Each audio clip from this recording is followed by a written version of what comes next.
É isso, era esse episódio que tava todo mundo esperando, era esse episódio que a série precisava, acho que pra fisgar todo mundo.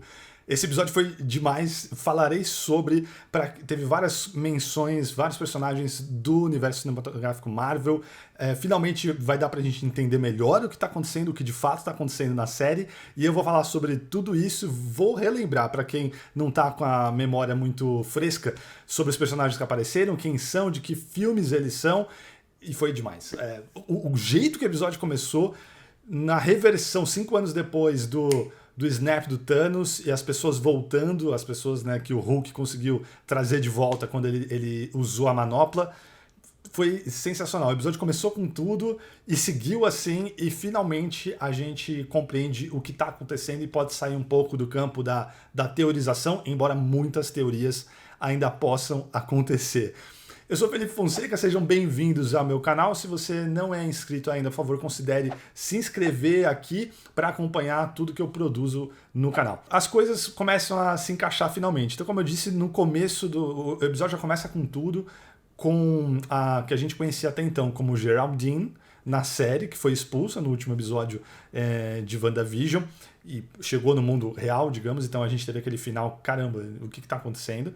A gente começa o episódio com ela e ela voltando à vida. Aquele efeito de virar fumaça, né, de virar fuligem, quando o Thanos matou metade dos seres vivos do planeta, ele é revertido no começo desse episódio. Então a gente vê, a gente não tinha visto ainda, né? Esse efeito, né? Como que as pessoas voltaram à vida 5 anos depois, quando o Hulk desejou. E é bem diferente da cena, a gente só teve uma cena no Homem-Aranha Longe de Casa mostrando o efeito, né, de quando as pessoas voltaram, mas foi mostrado de uma maneira cômica naquele momento. E serviu para o filme. Mas digamos que nesse episódio de WandaVision, a gente tem uma visão que eu acho que mais realista do que teria acontecido e mostrando todo o drama e caos e confusão das pessoas que voltaram à vida 5 anos depois, de repente aparecerem. E a gente está no hospital. A que a gente conhecia até então como Geraldine é a Monica Rambeau. Ela é filha da Maria Rambeau, que a gente viu é a grande amiga e parceira da Capitã Marvel, no filme da Capitã Marvel. A Monica Rambeau, inclusive, está no filme, só que como criança. Então aqui estamos nos dias atuais, ela é uma adulta e ela estava no hospital cuidando da mãe dela, 5 anos antes. A mãe dela se curou de um câncer, aparentemente, mas morreu depois, 3 anos depois. Então, quando a Mônica retoma, já faz 2 anos que a mãe dela está morta. E aí o choque de tudo isso. E aí a série pula 3 semanas para frente, a Mônica já se restabeleceu, imagino, já está por dentro de tudo que aconteceu nesse mundo nos últimos 5 anos, e do Thanos e de tudo mais. E ela trabalhava na SWORD, justamente, como comentei no episódio passado, e vocês já devem ter visto, essa organização. Ela era uma astronauta, ela trabalhava em missões espaciais e tudo mais, mas parece que o foco dessa organização SWORD mudou. Essa organização foi criada pela mãe dela, pela Maria. O encarregado da organização nesse momento, que parece ser um amigo de longa data da Mônica, ele apresenta para ela um caso, diz para ela, dá a notícia de que pessoas que sumiram, né, no snap do Thanos não estão autorizadas a fazer missões espaciais. Foi uma diretriz deixada pela própria mãe dela, pela Maria. Então ela fica meio frustrada, que ela quer ir para o espaço, voltar a fazer o que ela fazia, mas por enquanto não vai ser possível, e ela é apresentada a um caso, é colocada em contato com um agente do FBI, que a gente já conhece, é o Jimmy Woo, interpretado pelo Randall Park. A gente conheceu ele no Homem-Formiga e a Vespa. Aliás, é uma das poucas coisas mais marcantes daquele filme, mais interessantes, que eu considero um dos mais fracos do universo cinematográfico Marvel. Mas o personagem está de volta, o ator é muito bom, e ele vai apresentar esse caso de testemunhas que estão no sistema de proteção do FBI que desapareceram nessa cidade. E aí, a cidade qual é? É a cidade Westview, a cidade em que se passa a série da Wanda. E as pessoas sumiram e eles não estão conseguindo encontrar, chegam ao local e a polícia diz que aquela cidade não existe. Eles são policiais de Eastview e Westview não existe. Tem alguma coisa estranha rolando, eles não conseguem entrar sequer na cidade. Parece que tem um campo de força, que a gente justamente viu no último episódio. Tem alguma coisa impedindo que as pessoas entrem naquela cidade. Então eles conseguem ver mais ou menos o que tem ali, mas algo que impede eles de entrarem. Eles mandam um helicóptero e aí as coisas começam a encaixar com os episódios anteriores. Inclusive, os 3 primeiros episódios foram mostrados para várias pessoas da imprensa, lá fora com certeza, não sei se aqui no Brasil aconteceu isso também, acredito que sim, mas foram mostrados os 3 primeiros episódios. E eu acredito que esse seria o formato melhor, os 3 primeiros episódios, e aí o próximo já seria esse 4º episódio. Porque eu acho que o fato de ter tido os 2 primeiros e depois o 3º episódio só com loucura, sem entregar muitas respostas, fazendo com que muitas pessoas tivessem que ter um conhecimento prévio, buscar respostas na internet, fez algumas pessoas ficarem meio ressabiadas e até acho que desistirem da série. Os 3 primeiros episódios juntos e aí na sequência esse, me parece que tem um apelo maior. Embora eu particularmente não veja problema nenhum, como eu falei nos outros episódios, tenho algum conhecimento, mas não é um amplo conhecimento dos quadrinhos, faço alguma ideia, mas me agrada a ideia deles terem feito os 3 primeiros episódios como eles fizeram. Sem responder nada, assumindo formatos, só deixando perguntas no ar, entretendo e deixando a gente se questionando sobre aquilo que a gente está assistindo. Me agrada. E é uma série, a gente sempre tem que lembrar, é uma série. Eventualmente as respostas virão. É frustrante quando não vem? Mas a gente já está no 4º episódio, de uma série que dura meia hora cada episódio. Acho que é bem tranquila aguardar 1h30 para ter algumas respostas, sendo que a gente ainda vai ter são 9 episódios no total, mais 5 episódios depois desse. Então tem muita coisa para ser contada e esse episódio já estabelece quase tudo. Vai ter dúvidas? Vamos ter dúvidas agora? Sem dúvida nenhuma. Mas o grande mistério principal parece que já está resolvido. O que está acontecendo? Agora a gente vai saber. É a Wanda que está criando isso da cabeça dela? Alguém fez ela fazer isso? É um trauma que ela está passando e está assimilando dessa maneira? Agora são outras perguntas, mas na prática a gente sabe o que está acontecendo. Esse mundo é um mundo de fantasia, aparentemente foi criado pela Wanda. Outra informação que é muito legal que o episódio apresenta é que as pessoas, os personagens da série, são pessoas reais, existem, então eles provavelmente moravam ali perto, ou da cidade que é comentada de Eastville, são pessoas reais que estão fazendo parte ali. Então elas estão sendo obrigadas, elas têm consciência daquilo que está acontecendo, talvez um pouco, isso é mostrado no 3º episódio, com os 2 vizinhos lá na cerca agindo de maneira meio estranha, o Visão indagando eles, então parece que eles têm alguma ciência, ou conseguem ter alguma ciência do que está acontecendo em algum momento.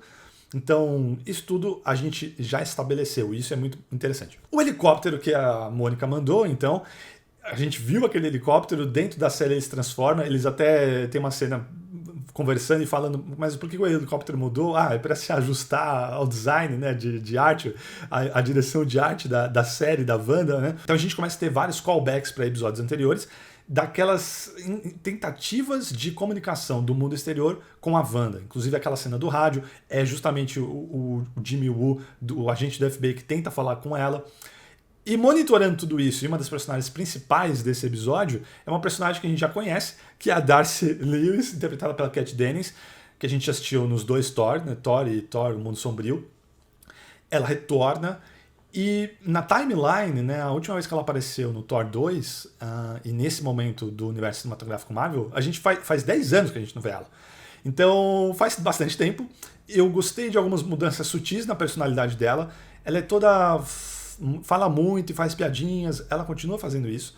Eu nunca fui tão fã da personagem nos filmes, mas aqui parece que 10 anos depois ela amadureceu um pouco, então ela não tá tão persistente naquele tipo de humor dos 2 filmes do Thor, embora, de novo, tenha traços, mas ela parece um pouco mais segura e mais certa de si, afinal de contas são 10 anos que passaram, e como ela informa num diálogo, agora ela mesma é uma doutora, então ela conseguiu o doutorado dela, ela é uma especialista, ela é muito respeitada na área dela, de astrofísica, e é chamada para trabalhar nesse caso e tentar descobrir o que está acontecendo, e ela é uma das pessoas que descobre o que está acontecendo, entende que aquilo é uma manifestação provavelmente da Wanda e que está se manifestando como uma série de TV que vai mudando de décadas, e eu vou falar sobre isso um pouquinho mais na frente. Uma coisa muito interessante que eu deixei anotado aqui, e passou meio rápido, assim, eles falam sobre o que é essa energia, então eles citam a Cosmic Microwave Background Radiation, CMBR, e um personagem diz: é a mesma energia gerada no Big Bang. E, e aí eu pensei, caramba, meu, é muito. Eu acho que isso é só uma sementinha, essa fala, a energia criada, usada, que foi gerada no Big Bang, para o risco em que isso vai trazer. Seja a Wanda que está provocando, seja alguém que está fazendo a Wanda fazer isso, seja o motivo que for, essa energia é muito perigosa e pode ter consequências catastróficas. E acho, e aí é um conhecimento dos filmes e das séries, e a gente sabe o que vai ter. A gente sabe que vai ter o Doutor Estranho e o multiverso. A gente sabe quase que certeza que no próximo filme do Homem-Aranha vai ter o multiverso. E tudo parece que vai surgir daqui. Então o efeito dessa energia, desses poderes da Wanda, vão abraçar tudo e vão ter consequências no universo Marvel nessa nova fase, sem dúvida nenhuma. Agora, a questão das séries, né? Por que são essas sitcoms? Aí uma teoria, pensamentos. Eu acho que tem a ver com o fato da Wanda não ter vivido muito. E porque ela foi aprisionada pelos agentes que a gente viu no Age of Ultron desde muito cedo, foram feitos experimentos com ela. Então, as lembranças de vida dela mesmo foram dos momentos que a gente vê nos filmes depois de Ultron, que tem muita experiência traumática, e ela só lutando junto lá com o Capitão América, sem uma pouca vida real. E acho que por isso que a relação dela com Visão é tão importante para ela. Ela perdeu o irmão naquele momento, no filme, no Age of Ultron. Então, ela tem poucas conexões com a realidade. E imagino que na infância dela, vivendo lá em Sokovia, como aconteceu em muitos lugares do mundo real aqui, né? A TV americana foi uma grande influência. Ela assistia, provavelmente, TV quando criança, assistia aquelas séries, assistia séries mais antigas, e que chegaram talvez mais tarde lá em Sokovia. Então, a visão de família, de felicidade, de vizinhança, de amigos que ela tem, se a gente para pra pensar, desde que a gente conheceu ela no universo cinematográfico Marvel, só vai vir da ficção, da televisão. Ela não viveu aquilo. O pouco que ela viveu foi justamente a relação dela com Visão.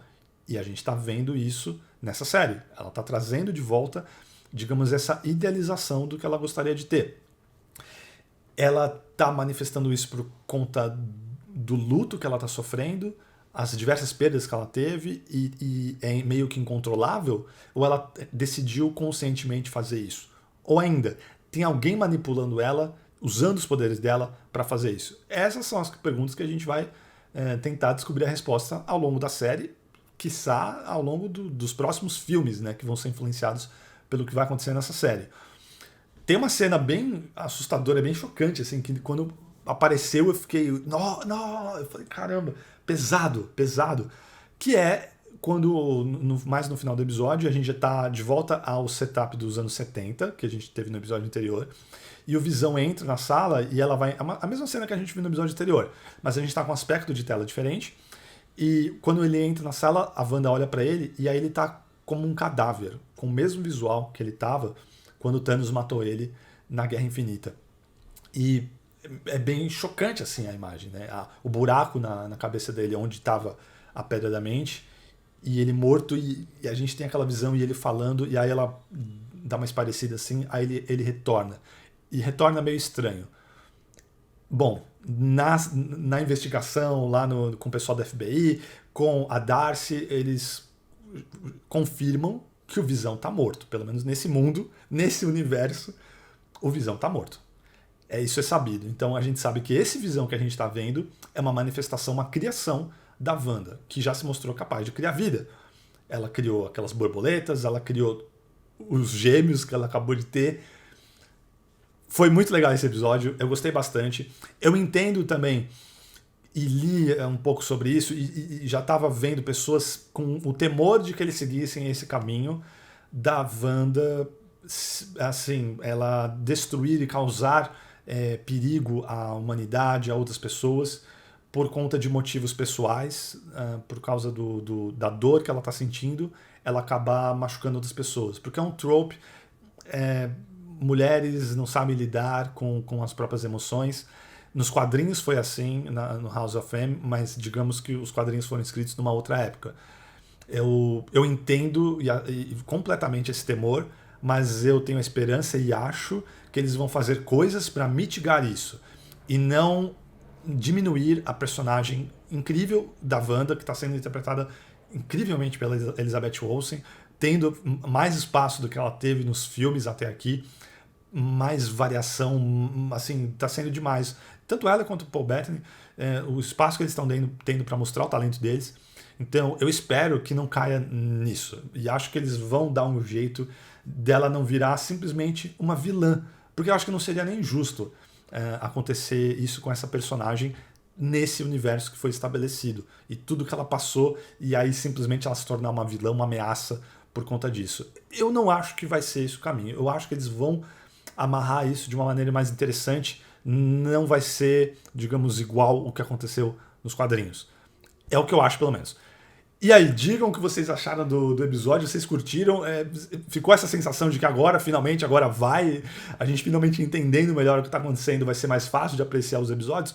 Eu acredito que sim, apesar de particularmente não ter tido problema, como eu disse, com os outros, eu acho que eu estava sentindo isso de maneira geral, muitos comentários na internet, pessoas que eu conheço, amigos, minha namorada falando que estava tudo muito confuso, estava meio chato de ter que ficar buscando resposta para entender. Eu acho que com esse episódio, esse problema se vai. Então, se no próximo episódio a gente voltar lá para sitcom, eu acho que agora eles vão sempre voltar entre o mundo real e o universo paralelo que a Wanda está vivendo. Então, eu acho que só isso já vai facilitar o entendimento de todo mundo e a gente vai poder apreciar melhor essa jornada de mais 5 episódios agora, né? Até o episódio 9 e a conclusão, e aí pros filmes, né? Vamos ver o que vai acontecer. Muito obrigado sempre pela audiência de vocês. Se você curtiu, deixe seu like. Se você não é inscrito, por favor, considere se inscrever. E a gente se vê no próximo vídeo. Um grande abraço e até mais.